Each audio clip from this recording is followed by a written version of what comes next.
Frankly, I would like to be finished with this Plotinus series, but unfortunately, I don't know if I can wrap it up in just one video because there's so much interesting stuff in this last bit of this particular volume. This is, again, the Stephen McKenna translation in the Penguin edition. And the last bit in this edition is the 9th tractate of the 6th Aeneid. It's on the good, or the one, again, the highest level of Plotinian divinity, and I have no plan, and I'm just going to begin, and God willing, maybe I'll be able to keep it brief and make some observations on this last one. I should mention, this is the last one of the entire Aeneads as well, not just the last one of this edition, which does not include all the Aeneads. That doesn't mean it's the last one Plotinus wrote, or that he would have placed last, not necessarily.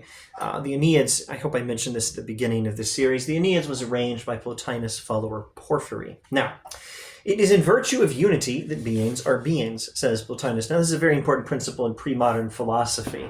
Plato, Plotinus, Augustine, I'm not sure that it's quite as important in Aristotle, but I won't say this is not a thing in Aristotle. I will just say this is a very important thing in pre-modern philosophy, and it's very pronounced amongst Plato, Plotinus, and Augustine, and people like that.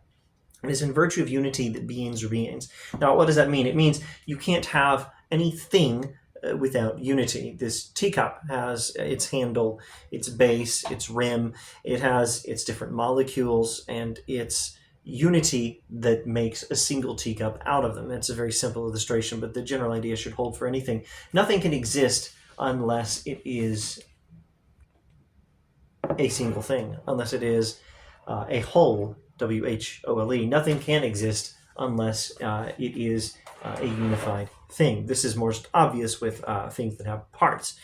Now, this is no time to talk about the different parts of things. That's really a job for Thomas Aquinas in his book On Being and Essence. This is equally true of things whose existence is primal and of all that are in any degree to be numbered among beings. What could exist at all except as one thing? What could exist at all except as one thing? Deprived of unity, a thing ceases to be what it is called. No army, unless as unity. Of course, a flock must be one thing. Even house and ship demand unity. One house, one ship, unity gone, neither remains. Or a teacup. Without unity, it's not a teacup. Well, let's skip ahead and say something about unity and ethics, very much inspired, I should think, by Plato's Republic.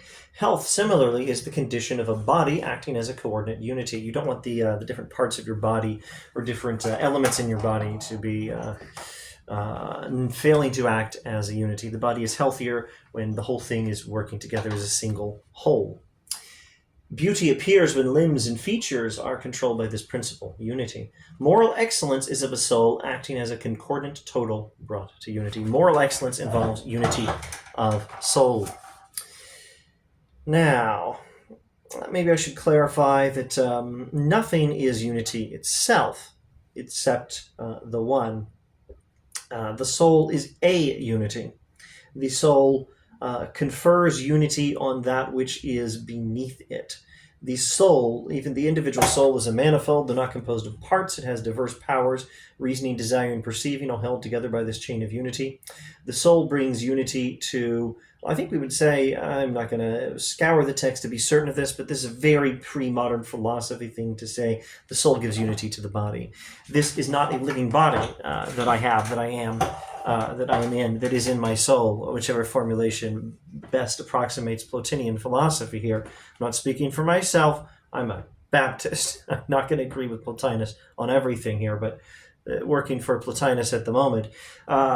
This body that I have, or this body that is in my soul, is not able to exist as a body except as all its parts are unified by the body. Now, maybe this is the time, not just Plotinus, not just Aquinas' On Being and Essence. Maybe this is the time to talk about the way things can be not fully a unity, even if they don't have parts. The body has different parts. From every hair and every skin cell, the body's different parts, its many different parts, are unified by the soul, which gives life to the body and organizes it. Well, the soul also, the soul is a higher unity. It gives unity to that which is below it, the body, but it is not in itself a complete unity. The soul is a manifold. It's not composed of parts, but it has diverse powers, reasoning, desiring, perceiving. The soul has its unity from that which is above it. And I don't think Plotinus is going to allow us to say that anything is a perfect unity except the one itself, which is the point of this philosophical meditation. We're working our way up towards the one. And now I must admit that I cannot make a unity out of this meditation. It's going to have to be broken up into several videos. So this video on unity will not be the last in the Plotinus series, I am sorry to say. And thank you for watching.